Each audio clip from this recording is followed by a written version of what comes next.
lleva como título este sermón El verdadero Rey, Jesús, el pastor que da vida. Es un título bien largo del sermón que está dividido en 4 partes. Y queridos hermanos, la idea central de este sermón es entender que mientras los líderes, mientras los gobernantes, mientras los políticos buscan poder, buscan control, muchas veces buscan gloria para sí mismos, Jesús, en cambio, el verdadero Rey, guía, alimenta, cuida y salva a su pueblo, revelando que su autoridad está basada justamente en el amor sacrificial y no en una ambición egoísta. Comenzamos, o ya se comenzó a vivir en nuestro país, y esto ocurre en la gran mayoría de los países del mundo, donde comienzan ya a prepararse las elecciones presidenciales o elecciones para diputados, senadores, alcaldes, etcétera, etcétera, etcétera, etcétera. Y cuando eso comienza a ocurrir, empiezan a aparecer y a emerger líderes con diferentes ideas, con diferentes posturas ideológicas, políticas, económicas, sociales, y muchos incluso entran en el ámbito también religioso. Y muchos ofrecen y muchos presentan diferentes posturas y diferentes posiciones atractivas quizás desde el punto de vista del léxico, del vocabulario, etcétera, etcétera. Pero muchas veces hasta los propios cristianos caemos en estas redes,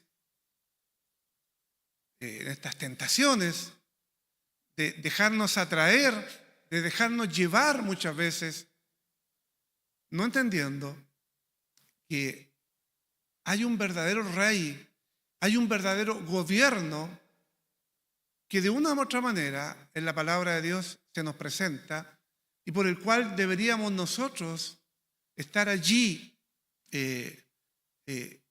hablando, predicando, enseñando acerca de él.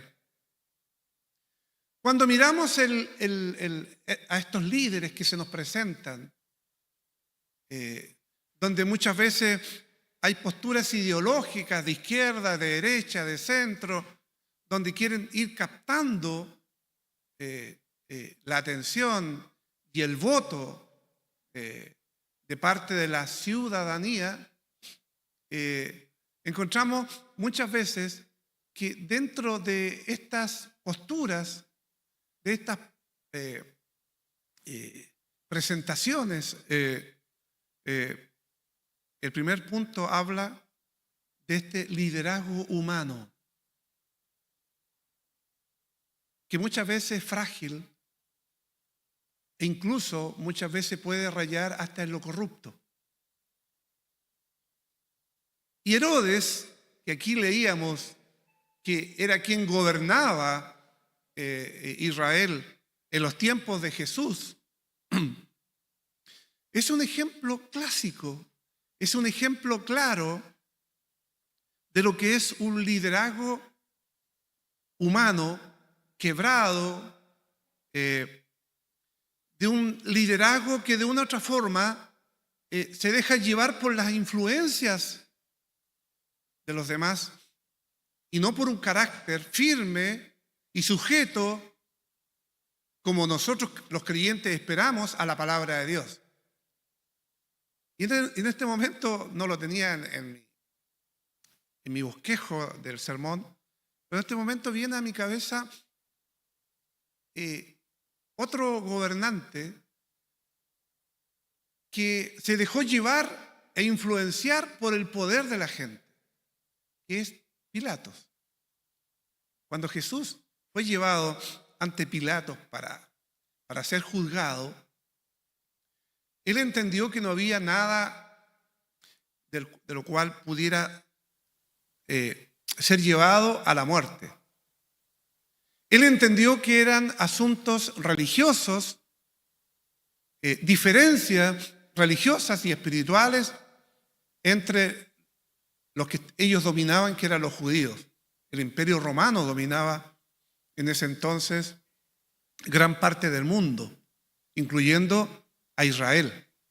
Entonces él entendió que eran solamente cosas religiosas, pero cuando sintió la presión del pueblo, entonces él tomó una postura diferente.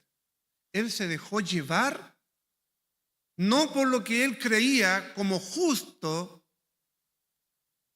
sino que se dejó llevar por lo que la gente le estaba exigiendo y pidiendo. Y él trató de una u otra forma de hacer creer a la gente que Jesús en realidad no merecía morir. Y puso, como era la costumbre de ese tiempo, era de soltar a un preso como celebración de la festividad judía. Y entonces a ese preso estaba allí Barrabás, que era un asesino, que era un hombre muy terrible y malo. Y entonces él creyó que, colocando a uno y a otro, naturalmente que por mucho que odiaran a Jesús, por mucho que quisieran matar a Jesús, no se podía comparar a Barrabás. Y dice la Escritura que él dijo a los allí presentes: ¿a quién quieren que suelte?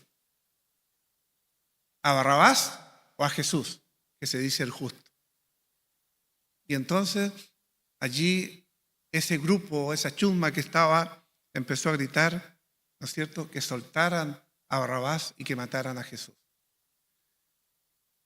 Allí podríamos decir que este gobernante actuó en democracia. ¿Qué se entiende por democracia? Oír al pueblo y escuchar la voz del pueblo. Y él obedeció la voz del pueblo, aun cuando entendía que era algo totalmente injusto matar a un hombre que nada malo había hecho. Aquí, por otro lado, tenemos a un Herodes que es el ejemplo clásico del liderazgo humano, débil de carácter, porque leíamos recién en la lectura bíblica que escuchaba a Juan, pero no obedecía. Quizá le escuchaba porque interiormente creía él sentirse bien y probablemente para suavizar su conciencia de creer que con eso estaría de una u otra forma obedeciendo a Dios. Pero tenía un carácter muy débil, influenciable, sujeto más que a su carácter y a su justicia, sencillamente llevado por lo que los demás querían. Pero también este líder era esclavo de la opinión pública.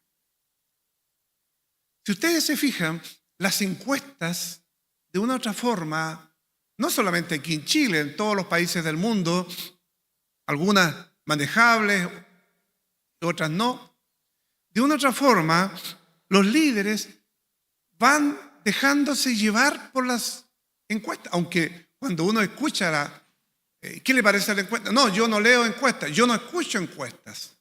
Es una mentira. Ellos se dejan guiar y llevar por las encuestas. De esa manera, creen los líderes, no solamente aquí en nuestro país, sino que en el mundo entero,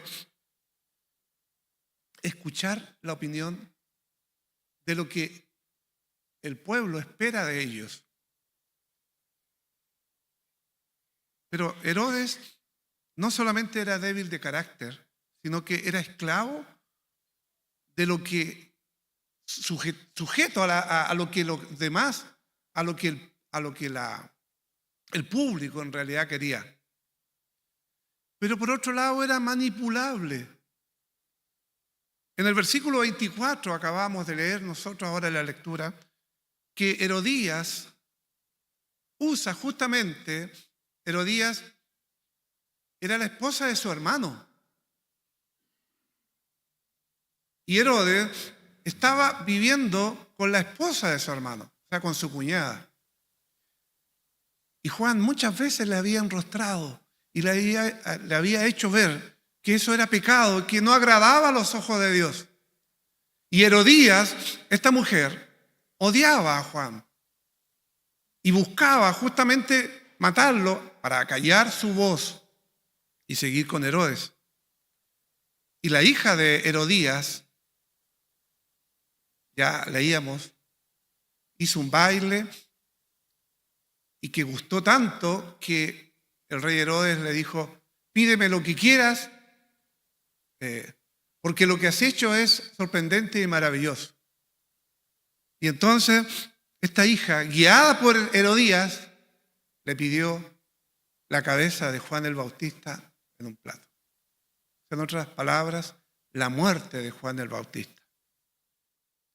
¿Qué ocurrió en Juan el Bautista? ¿Qué ocurrió en Herodes? Le vino una tremenda tristeza y pena, del cual no pudo oponerse porque había dado su palabra.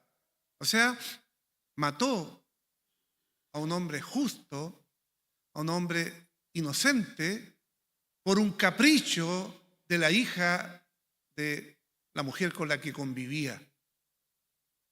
Habla entonces del carácter de quien gobernaba, débil, esclavo de la opinión de los demás, manipulable por los demás para lograr su fin.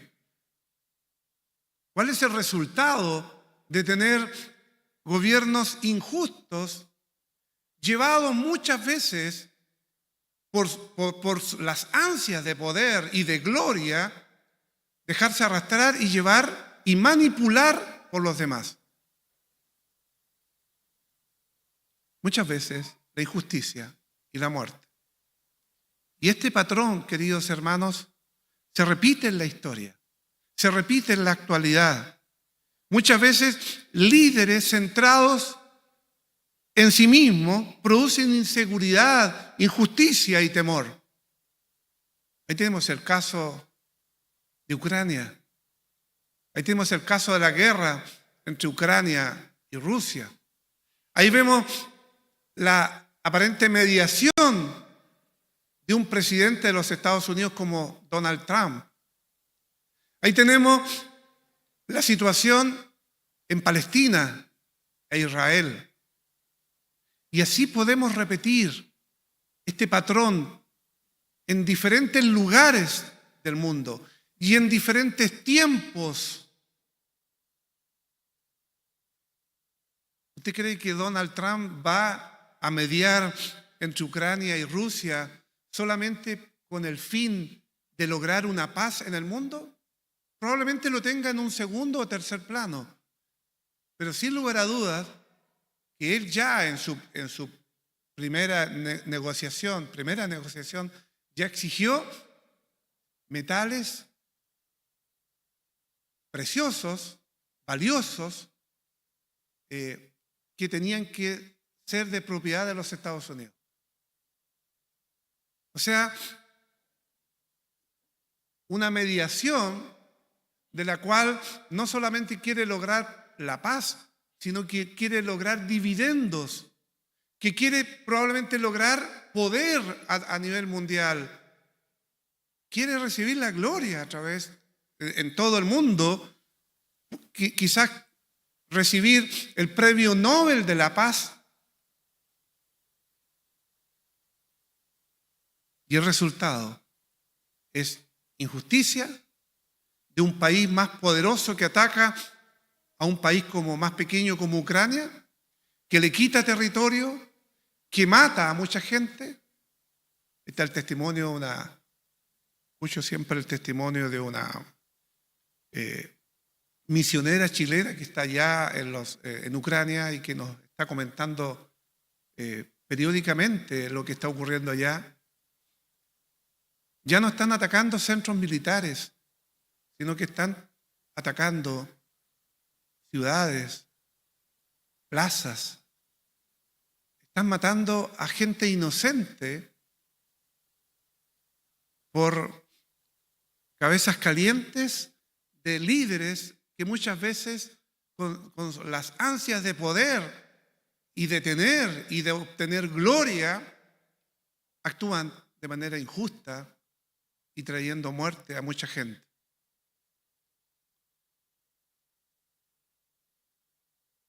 Por eso, ante este cuadro, ante esta imagen, ante esta situación que se nos avecina ya en los siguientes meses en nuestro país, de tener que elegir un nuevo presidente o una nueva presidenta, la pregunta es: ¿a quién está siguiendo? El mundo celebra líderes como Herodes. El mundo está atrás estos hombres que ansían poder y gloria, influyentes muchas veces, carismáticos, pero moralmente vacíos. No hay quien pueda ofrecer en comparación lo que ofrece Jesús. Entonces, cuando ponemos nuestra esperanza muchas veces en ellos, cuando ponemos de repente nuestras ilusiones en que este país o el país que sea va a cambiar porque vamos a tener esta o este presidente, el cual lo va a cambiar todo, estamos poniendo nuestra esperanza en el hombre, en líderes humanos, muchas veces, y no muchas veces, sino que incapaces de pastorear tu alma. Tu alma, dirá usted, pero ¿qué tiene que ver esto?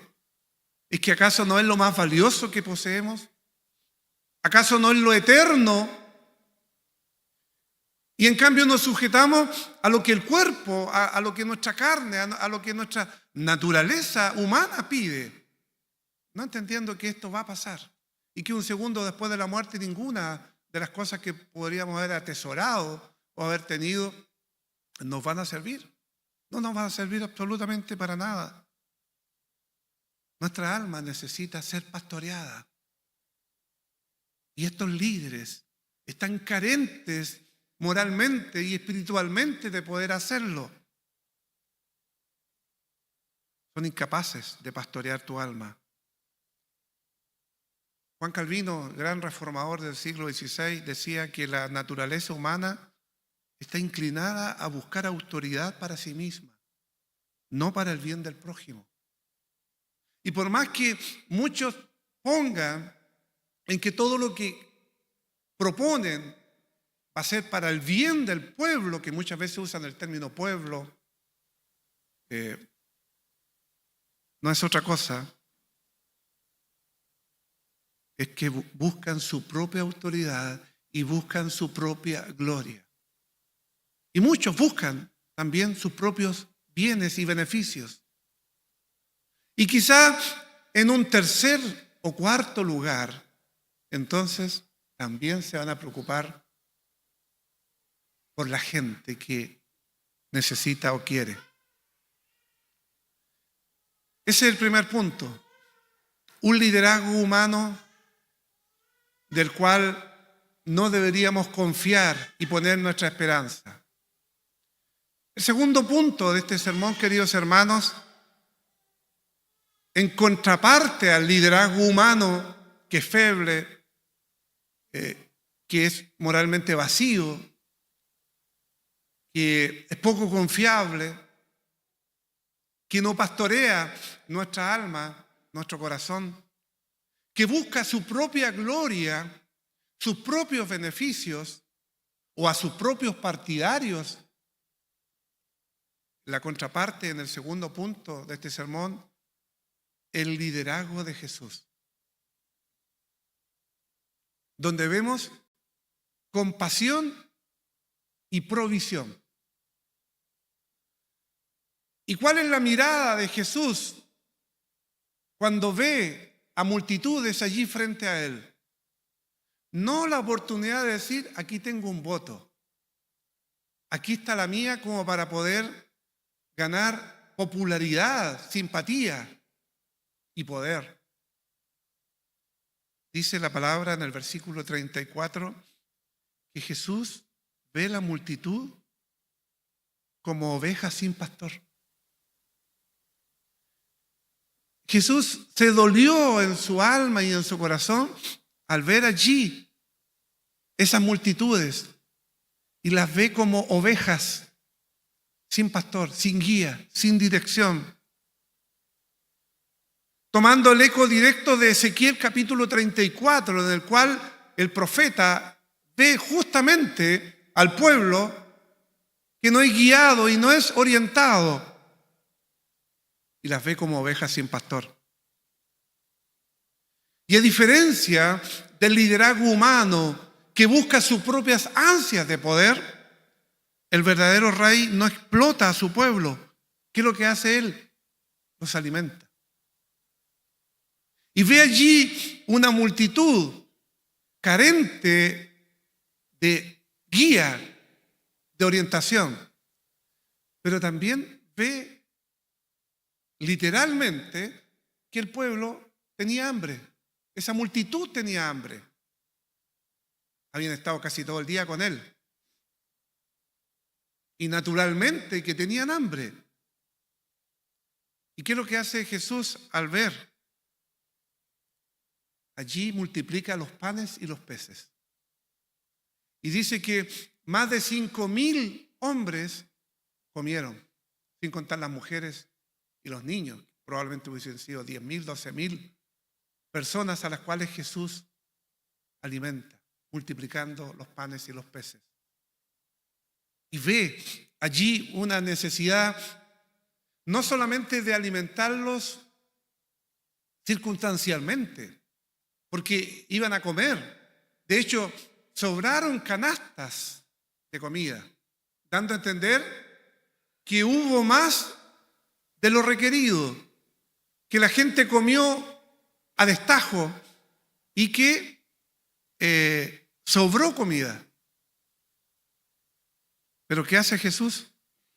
Jesús no solamente se preocupa del alimento del momento. ¿Por qué? Porque, bueno, todos lo sabemos. Podemos comerlo en el mejor almuerzo y quedar completamente satisfechos. Y si alguien nos dice, ¿y se serviría otro platito? No, con esto estoy más que satisfecho. Pero con el paso de las horas vamos a volver a tener hambre.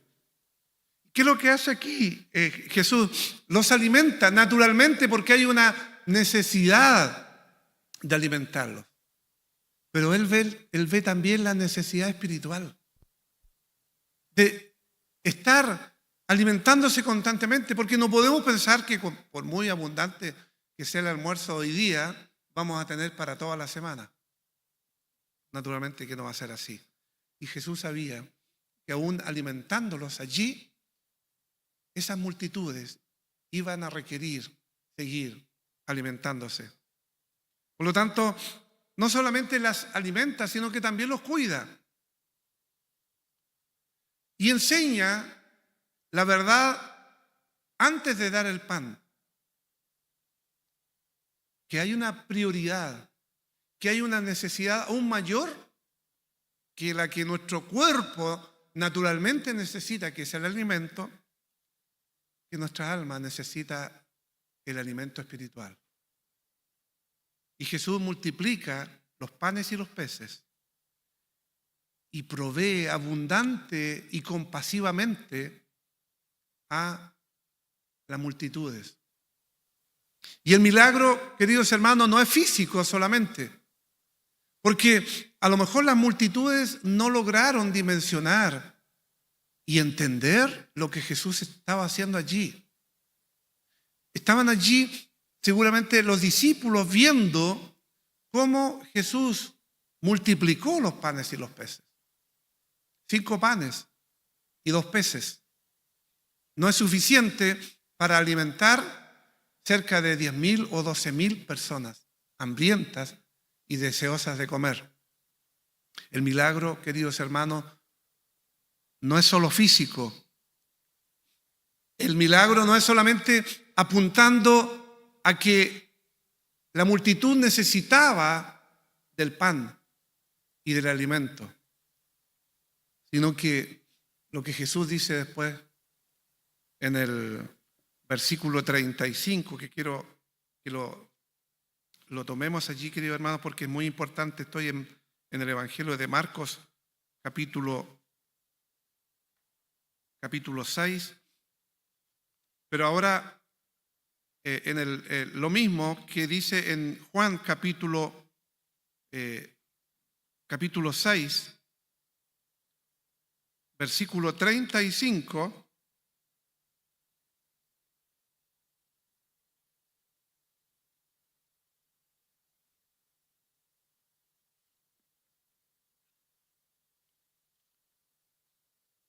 Juan capítulo, se me escapó el versículo.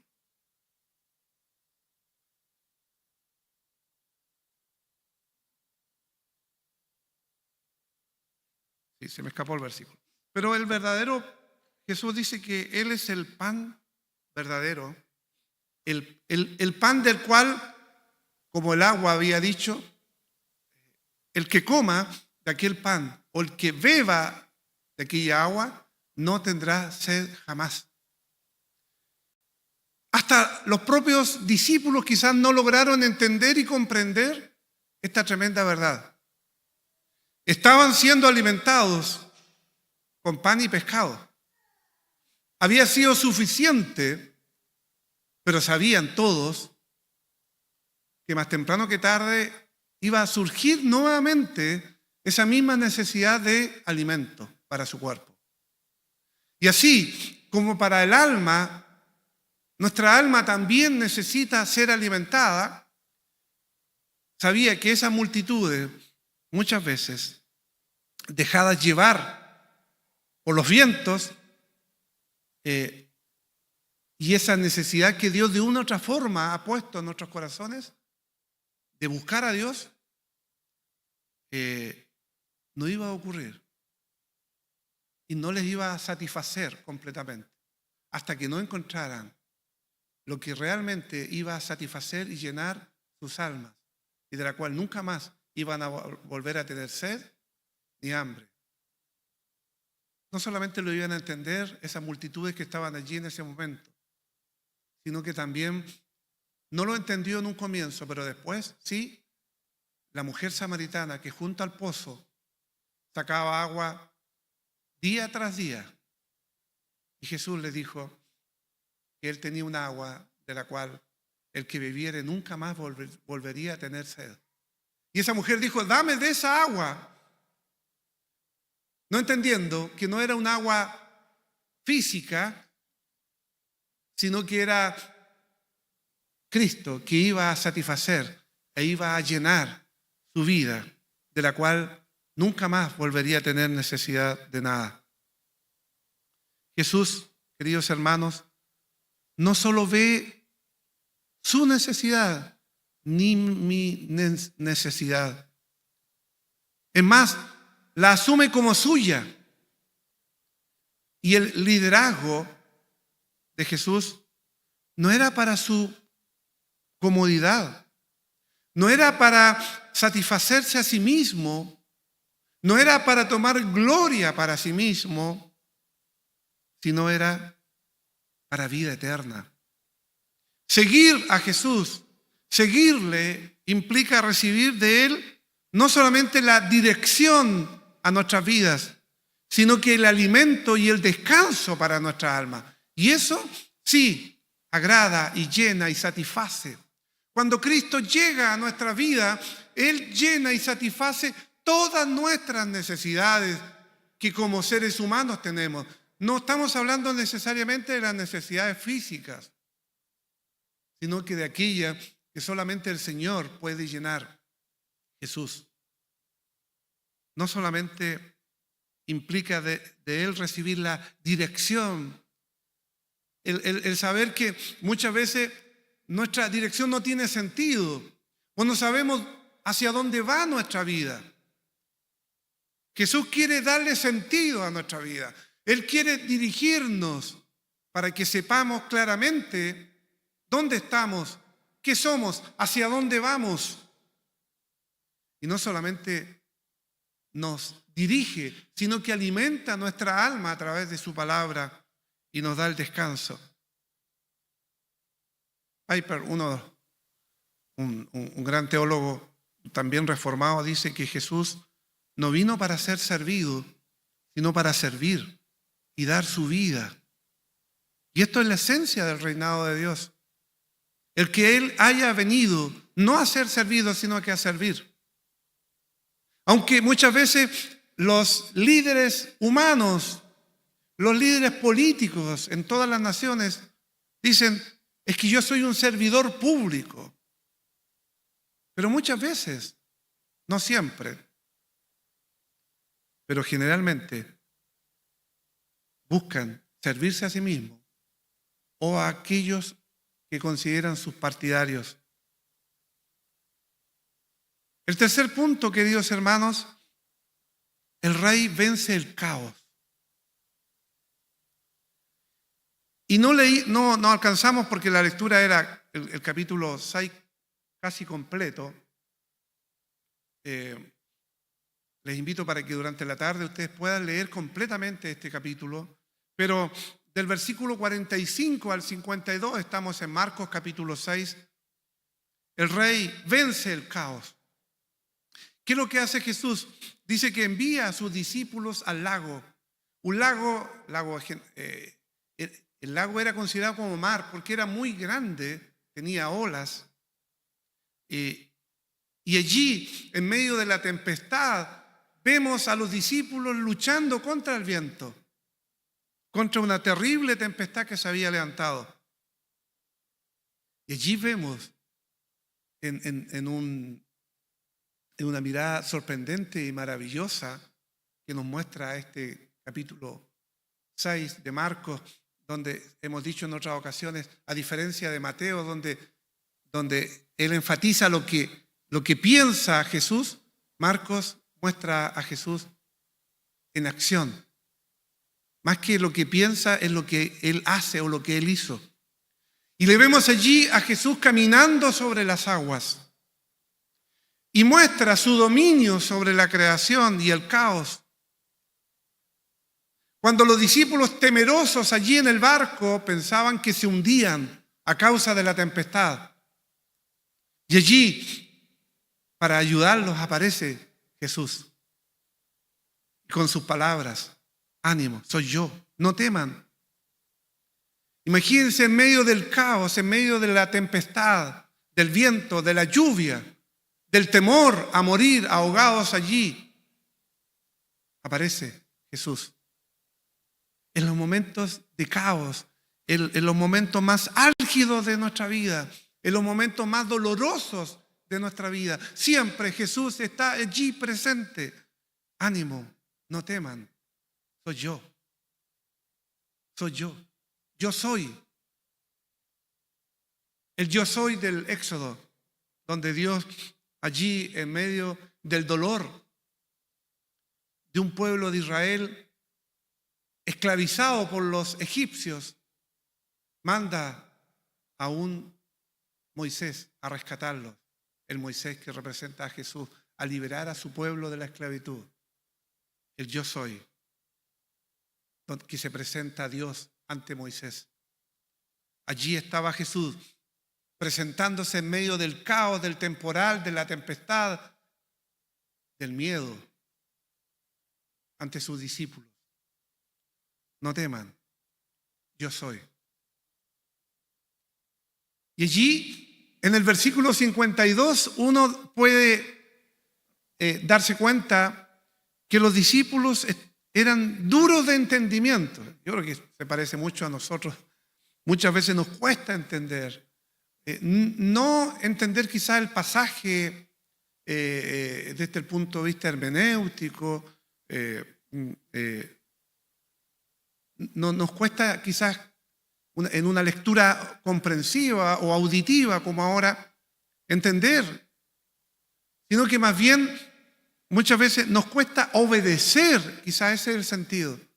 Obedecer y entender que Dios guía y controla todas las cosas, que en el caos Él tiene dominio y control de todas las cosas. Pensemos cuál ha sido el momento más caótico de la humanidad. Y cada país tiene su momento caótico. Quizás nosotros nos acordamos, el terremoto del 2010 fue caótico, fue tremendo. Muchos de los que estamos aquí, casi todos, quizás lo vivimos. Pero los japoneses dirán, nosotros vivimos también terremotos y tsunamis, pero vivimos 2 bombas nucleares que cayeron sobre 2 ciudades importantes de Japón. Y Alemania dirá, nosotros hemos perdido 2 guerras mundiales y nuestro país fue destruido y azotado. Mire cómo estamos ahora. Y cada país dirá lo mismo. Pero a nivel mundial, ¿cuál ha sido el momento más caótico de la humanidad? Y uno pudiera pensar el diluvio. El diluvio que azotó todo el mundo. No solamente fue geográficamente en el sector ahí donde estaba Noé y su familia, sino que hay muchas evidencias arqueológicas en todo el mundo de que el diluvio fue universal. En medio de ese caos que produjo el diluvio, Dios tenía el control de todo. O sea, en el peor momento que pueda vivir la humanidad, Dios sigue teniendo el control de todo. Dios sigue teniendo el control de nuestras vidas cuando podamos vivir una situación dolorosa, triste, o la que podamos estar viviendo ahora. Una situación triste, de dolor, de amargura. Hemos tenido 2 funerales. El esposo de nuestra hermana Patti, que está acá. La mamá de Nicolás y José Ignacio. Y así cada uno podemos decir, hemos vivido duelos, hemos vivido situaciones de amargura, de tristeza. Pero allí está Jesús diciendo, ánimo, soy yo, no teman. Y aun cuando los discípulos, dice la palabra de Dios, estaban en una situación de dureza de entendimiento, porque no habían entendido la multiplicación de los panes y los peces. O sea, ellos habían visto la multiplicación de los panes y los peces. Ellos habían visto cómo Jesús caminaba, estaban viendo cómo Jesús caminaba sobre las aguas. Ellos vieron después cómo detuvo la tempestad. Pero lo que no lograban entender, que no solamente Jesús era un mero profeta, sino que era nada más y nada menos que el Hijo de Dios, el creador del universo, el que gobierna y dirige la humanidad. Queridos hermanos, la vida cristiana no está exenta de tormentas. La vida cristiana no está exenta de tribulaciones, de situaciones tristes, de situaciones dolorosas, de situaciones amargas que hemos vivido o que a lo mejor estamos viviendo hoy día. Pero el Rey camina sobre ellas. Y la clave, queridos hermanos, no es que la tormenta desaparezca. La clave no es orar, Señor, no me mandes problemas ni dificultades, Señor, no me mandes enfermedades, sino si Jesús está presente en medio de la tempestad y en medio del problema. Lutero decía, si Cristo está en tu barca, no importa cuán grande sea la tempestad. Si Cristo está en nuestra vida, no importa lo que podamos vivir, naturalmente nadie va a querer, ni Job siquiera, que vengan dificultades y problemas a nuestra vida. Nadie los desea. Pero en nuestra naturaleza humana caída vienen dificultades, problemas, enfermedades y tribulaciones. No las podemos muchas veces evitar.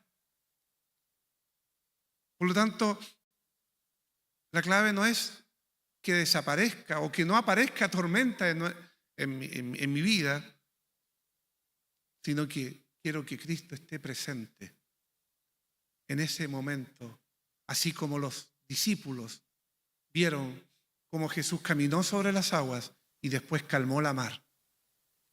O sea, los discípulos exclamaron, aún sobre la creación, Dios y Jesús aquí tiene dominio absoluto y lo controla. Por eso, queridos hermanos, ya para ir concluyendo este sermón, encontramos aquí un llamado y un contraste. Herodes nos habla del temor al hombre, la injusticia, nos habla de muerte. Por otro lado, vemos a Jesús, que nos llama al temor a Dios, no al miedo, al temor. Nos llama a la justicia, nos llama a la vida. Y quizás podemos preguntarle a nuestro corazón, podemos preguntarle en este momento de la conclusión del sermón a nuestra alma, ¿a quién estamos dando el trono de nuestra vida? ¿Quién está sentado en el trono de nuestra vida? ¿Quién está guiando y quién está gobernando nuestra vida? ¿A quién estamos sirviendo realmente? ¿A quién estamos dando nuestros talentos, nuestras capacidades, nuestro tiempo, nuestras capacidades, nuestros talentos, nuestras habilidades, nuestros dones? ¿A quién realmente se lo estamos dando? ¿Es su esperanza tan frágil como la de Herodes o tan firme como la de Cristo? ¿Confía en el Rey que puede alimentar su alma y calmar su tormenta? ¿Que puede calmar su sed, su hambre existencial para mucha gente que busca y busca y busca en una y otra cosa y no sacia su alma y no calma su ansiedad y busca y sigue buscando y busca toda una vida, no dándose cuenta que Jesús allí está con los brazos abiertos diciendo, vengan a mí todos los que están trabajados y cargados, que yo os haré descansar? Por eso el llamado a esta hora, en este sermón final, queridos hermanos, es arrepiéntete de seguir liderazgos que no reflejen a Cristo. Si no reflejan a Cristo, si no reflejan y se sujetan a la palabra, no es un liderazgo sustentable. El verdadero liderazgo, el verdadero reinado será cuando Cristo vuelva, haga cielo nuevo, tierra nueva y gobierne este mundo con perfección, con justicia, con amor. A ese liderazgo deberíamos nosotros optar. Reconocer a Jesús como tu único rey y pastor. Vive como oveja que escucha y obedece su voz. No como en un comienzo los discípulos no lograron entender la finalidad espiritual que había tras cada uno de los milagros, incluyendo el agua, el pan, calmar la tempestad. Y el mostrarse Él como el Rey al cual deberían ver, escuchar y obedecer. Mis queridos hermanos, Dios tenga misericordia de nosotros, nos ayude, nos guíe para poder tener a Cristo como el supremo Rey de nuestras vidas. Y es cierto, tendremos que votar, pero no pongamos la esperanza y la ilusión en humanos que muchas veces buscan su propia justicia, sus propios bienes, sus propios beneficios, y no saciarán nuestra necesidad más profunda, que es nuestra alma. Si queremos ir por los panes y los peces, a Jesús también lo siguieron mucho, por los panes y los peces. Si hemos sido llamados por el Señor, amémosle, busquémosle en oración, escuchémosles leyendo su palabra cada día, hablémosles orando cada día al Señor. Congreguémonos para escuchar como iglesia, como cuerpo, la palabra de Dios y adorarle y honrarle como Él solamente lo merece. Padre, te honramos y glorificamos tu precioso nombre por lo que eres, por tu carácter. Eres Dios, eres el Dios único, el Dios soberano, el Dios vivo, el cual llegó a nuestras vidas, no porque nosotros quisiéramos, ni fuéramos mejores que el resto del mundo, sino solamente por tu inmensa misericordia. Gracias, Padre, porque tu Hijo, Cristo Rey, reina y gobierna para siempre, y un día tomará el poder y el control de todo el mundo, y todo el mundo se sujetará a Él, y todos reconocerán, muchos con vergüenza, para condenación eterna, pero muchos no porque haya mérito en nosotros, para redención y salvación eterna a través de Cristo Jesús. Padre, toca nuestros corazones, que al salir de este lugar no lo hagamos de la misma forma como hemos entrado. Que en nuestro corazón siempre reine Cristo por sobre todas las cosas, que Él sea lo primordial en nuestras vidas, y que demos a conocer a Cristo como el perfecto Rey que provee, alimenta, guía y sostiene a todo aquel que crea en Él. Padre, muchas gracias por tu bondad y gracias por tu palabra, que allí en Marcos capítulo 6 tú nos hablas, para que, oh Dios, podamos salir regocijados en tu palabra, pero también oramos por si ha llegado alguna persona sin Cristo, sin salvación, para que a través de tu palabra crea que Jesucristo es el único Señor y Salvador. Oramos todo esto en su nombre. Amén.